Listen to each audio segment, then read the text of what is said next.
A lot of EDH discourse exists around the concept of removal, and specifically around the question of whether people should be running more of it. In that great battle of ideas, I fall firmly in the camp of incessantly telling people to run more removal. I will happily be that annoying guy. However, I also understand why this advice might not be enjoyable to receive for a lot of people. In conventional EDH deck building, ways to interact with your opponents often ends up in the category of vegetables.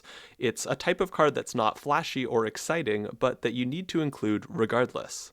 If you're building a cool EDH deck around a particular idea, sloughing off deck space to spend on interaction might feel disappointing. You're effectively diluting the quality of what's happening on your side of the board in order to set back opponents. If this line of thinking sounds like you, I understand that, and I'm not here to perform the role of the chiding parent telling you that you need to grit your teeth and choke down those vegetables. There certainly are plenty of reasons to run more ways to interact with opponents. The two big ones are that it leaves you with a better rounded deck, and it leads to more dynamic and interesting games, rather than luck-based one-sided stomps. But no, I don't want to focus on that, because on some level you probably already know that. Rather, I want to offer an alternative vision to the vegetables analogy. What if you could have all the benefits of running a lot of removal without feeling like it's gobbling up your deck space? I'm going to talk about a couple methods for accomplishing this task, and the first method is to make the slots you're already spending on removal do more for you. When we look at the most popular removal spells in the EDH format, it's mostly single target removal, typically either low-cost options or all-purpose options that can hit any target. To be clear, these things absolutely have their place, but they are an entire deck slot spent removing one card. What if there are two concerning cards on board? What if somebody plays another one the turn after you remove something? Running enough single target removal for all potential targets can really tax your deck space, and there are two alternatives that can be comparatively compact: multi-removal and removal engines. Multi-removal is exactly what it sounds like. It's a spell that removes multiple potential threats. Board wipes are one example of this, but there are plenty of other options. Some of these are pretty straightforward. Hull Breach can destroy both an artifact and an enchantment, and Soul Shatter forces each opponent to sacrifice a hopefully valuable creature or planeswalker. However, as you get to higher mana costs, there are some spicier options too. Windgrace's Judgment can destroy each opponent's most valuable non-land permanent, and both Decimate and Casualties of War are capable of blasting cards of several card types all at once.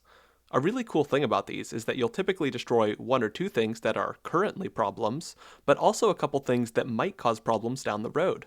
A big mana rock, a utility land, or a low-level value enchantment won't be priority targets for removal that can only target one thing, but being able to clear out multiple of these at the same time as a higher value target can really pay off in the long term in terms of denied advantage. Removal engines are another way to make your interaction suite more compact, and these are cards that can destroy things over time. Aura Shards is one of the most powerful examples of this, but there are also creatures like Royal Assassin and Trigon Predator that can remove one permanent per turn. Removal engines can also involve multiple cards, and you'll find this most often in control decks. In my Shroom Slide deck, the singular control deck in my current lineup of decks, there are only two cards in the list that could reasonably be described as board wipes. However, the deck frequently engages in heavy degrees of board suppression through the usage of removal engines. Astral Slide can recycle explosive ETBs, including that of one of the board wipes, and there are also a number of ways to get control pieces in and out of the graveyard. The deck even has a Stifle engine. What kind of goofy deck has a Stifle engine in it? Other examples of this might include a Pinger paired with a Death Touch enabler, Containment Priest paired with a Flicker engine, and Muldrotha paired with a Fleshbag Marauder effect. In general, these are great for conserving deck space. In a toolbox control deck that has networks of ways to find different cards, a small handful of removal engines can free up a ton of deck space to go toward counterspells, tech pieces, draw, and other categories that might otherwise have to be a bit leaner to fit an adequate amount of removal. Now, I should say, in the case of both multi-removal and removal engines, you're generally going to pay more mana for the added benefits as compared to single-target counterparts of these cards. And, for the leanest, most unapologetically proactive decks out there, that extra cost will likely be an unacceptable downside. But not all decks fit that description. We've seen low-cost all-purpose removal become the quote-unquote staple choice, even though plenty of decks absolutely can afford to pay a little more mana in order to get more out of their removal.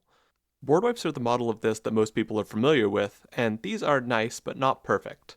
They often destroy your stuff as well, and another downside with them goes back to the temporality of removal. If you purely focus on blasting all the creatures off the board, you'll be safe the turn the board wipe is cast, but a lot of decks can bounce back shockingly quickly from a board wipe, or even mitigate it entirely. Your opponents have been through this before. You're not catching some doe-eyed Timmy off guard with the first Wrath of God he's ever seen in his life. This isn't to say that you need to avoid board wipes. They're a great option for a lot of situations. But if you're considering your 4th or 5th board wipe for a deck, maybe consider that there are other options out there for accomplishing a similar task. Okay, so that was the method of densifying the part of your deck that you dedicate to removal. The second method is to widen your removal suite, but to make an effort to pick out removal that blends into the rest of what your deck is doing. This allows it to feel less space gobbling, even as the number of removal cards in your deck stays high. One way of doing this is picking out cards that align with your deck's synergies, and this is typically easier the more general your deck's synergies are. One of the most general options is card type. If you're running a deck based around artifacts or around instants and sorceries, I can guarantee you that there are a ton of options for interaction that will slot in nicely with the synergy core of your deck. This is similarly doable in decks that focus around core game mechanics. There are lots of great options for decks based around counters, tokens, and graveyards. For a few examples of synergistic picks, you could run Drownin' Ichor in a deck with a focus on counters, you could run Trigon Predator in a deck that is looking for evasive attackers, and you could run Lethal Scheme in a deck that gets a wide board of creatures and wouldn't mind a bit of extra filtering. An extension of this principle is modal cards. Cards like Valorous Stance, Silverback Elder, and Gix's Command are solid for both removal and non-removal purposes. There are also plenty of cards that are effectively modal without explicitly invoking the word choose. Land cycling cards like Angel of the Ruins, as well as MDFCs, come to mind. The important thing is that these cards allow a deck to pack a lot of removal that can be used when needed, but not feel like its deck slots are being actively gobbled up. This leads to more fluid gameplay, since these cards can be lands or draw or ramp or protection in addition to being removal. This is also why counterspells are good if you can afford to hold up mana without falling behind, but this is a video about removal spells, so I'll leave it at that. As an example of removal blending in, my friend Hans has a deck he likes to call Is It Bizit. It's a Lila undefeated slickshot deck that runs as many prophetic bolt style cards as it can possibly get its hands on. We're talking any red-blue instant or sorcery that both deals damage and draws cards in some capacity. As a result of this, even though the deck is packed out to the wazoo with creature removal, since almost all of that removal draws cards and works with the commander as well, it feels perfectly fine.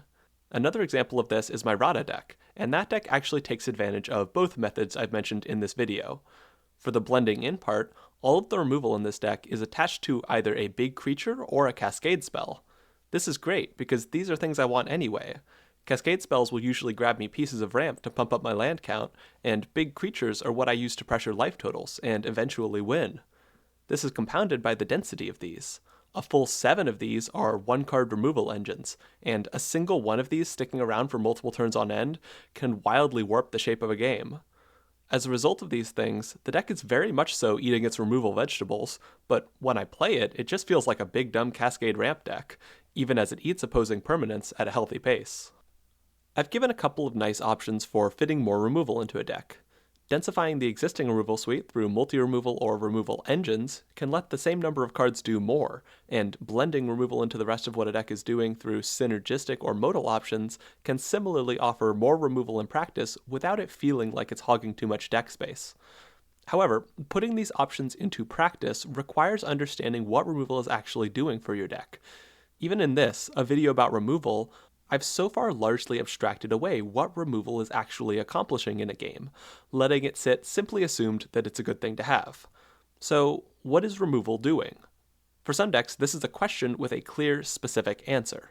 In my Francisco Malcolm deck, a deck that fits the lean and unapologetically proactive descriptor I mentioned earlier, removal principally exists to kill creatures that threaten my turn 5 to 6 win, or that might allow opponents to win faster than that. If I'm playing the deck and my opponents play out some scary engine creature on turn 4 to 5, I don't generally need to remove these as long as my combo is on track to end the game before those creatures have a chance to cause problems. For this reason, all of the deck's dedicated removal is 2 mana or less to allow it to be weaved into a turn comfortably. I run the low-cost staples because I don't need to care what's happening on board 2 turns from now. Similarly, I run a lot of mana-efficient single-target removal in my Maria deck as well because it's a Voltron deck. Player removal is absolutely on the table, so my removal is there to deal with obstacles to my beatdown rather than controlling the board. By contrast, I run removal engines in my slower, grindier decks because the time frame for winning is a lot less concrete. I'll usually have some tools to put pressure on opponents relatively early, but the plan to win isn't focused enough to be relied upon as any sort of clock to calibrate the rest of my game plan against. Thus, in these sorts of decks, my removal exists to let me stay alive and prevent opponents from winning for some unknown duration of time, and as a result, I need to prepare for a wider range of situations and run removal that works better in the longer term. There will also be the question of instant speed removal versus sorcery speed removal, and this will come down to power level above all else. If you're playing at higher powers, where sudden infinite combo attempts might happen, and especially if you're not playing blue to allow for counterspells, instant speed removal will likely be kind of a must. Likewise, if you're holding up removal at instant speed just in case, you also want that removal to cost as little as possible in order to avoid wasted mana if the removal is unneeded. Staples are staples for a reason, and this is basically the reason. You might even want to include a handful of these in a slower mid-power deck, just for the sake of contingencies. They're good cards, and if you failed to slow down a player earlier in their game plan, having that insurance policy to prevent a blowout can be important. However, if you've already got your first 3 or 4 single target staples, maybe try branching out a bit from there, and consider alternatives that work better for your deck in particular. Your deck will likely thank you.